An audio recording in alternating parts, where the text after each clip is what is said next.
उम्मीद, एक लघु कथा। आज रक्षाबंधन का त्यौहार है और दोनों बहनों ने राखी स्पीड पोस्ट से भेज दिया है और दोनों की राखी सही समय यानी त्यौहार के 2 दिन पहले ही पहुंच गई है। आस्था अपना सारा काम निपटाकर अपनी छोटी बहन ईशा को फ़ोन करती है और रक्षाबंधन की शुभकामनाएं देते हुए हाल चाल पूछती है। ईशा आस्था से फ़ोन पर बात कर थोड़ी गंभीर सी हो गई और गला रुआसा सा हो गया। ये बात आस्था बहुत अच्छे से समझ रही थी, इसलिए आस्था ने ईशा से पूछा कि क्या बात है, तुम उदास लग रही हो। ईशा ने कहा, कुछ नहीं दीदी, सब ठीक है। तुम भी ना बेकार की फिक्र कर रही हो। आस्था ने जिद करके पूछा, तुम मुझे सारी बातें बताया करती थी शादी से पहले, अब इतनी बड़ी हो गई हो कि मुझसे बातें छुपाने लगी हो तुम। चलो बताओ क्या बात है। ईशा ने कहा, छुपाने वाली कोई बात नहीं है।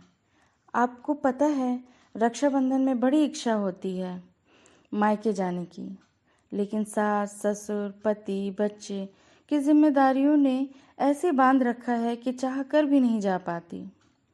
सासू माँ की तबीयत सही नहीं रहती सो छोड़कर जाते नहीं बनता।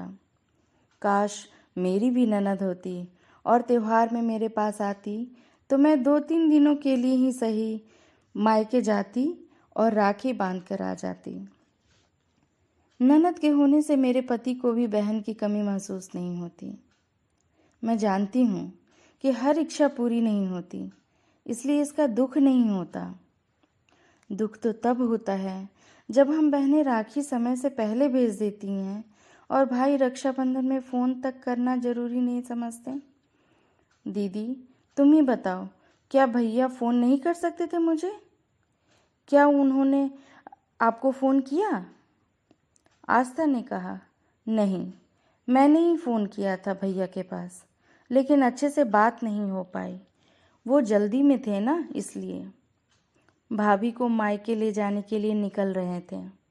यह सुनकर ईशा ने कहा, क्यों दीदी, अगर वो जल्दी में थे तो वो भाभी के मायके पहुंचकर भी आराम से हमसे बात कर सकते थे ना।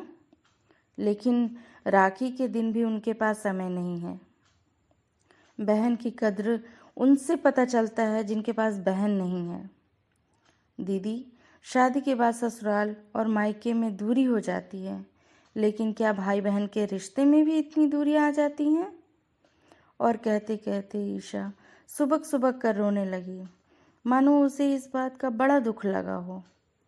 इसके पहले आस्था उसे कुछ समझाती, उसने कहा, दीदी दरवाजे पर कोई आया है, मुझे देखना होगा। मैं फ़ोन रखती हूँ, बाद में बात करते हैं। इतना कहकर ईशा ने फ़ोन रख दिया।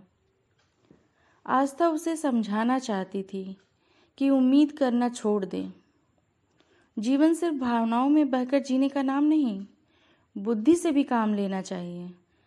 वह कहना चाहती थी कि उसने इतने धोखे खाए हैं रिश्तों से कि इन सब बातों का कोई फ़र्क ही नहीं पड़ता मुझ पर। अब बहुत मजबूत हो चुकी हूँ मैं, लेकिन यह बात कहूँ तो कैसे। आस्था की आंखों में आंसू नहीं, एक गहरी उदासी थी जिसे पढ़ा जा सकता था। धन्यवाद।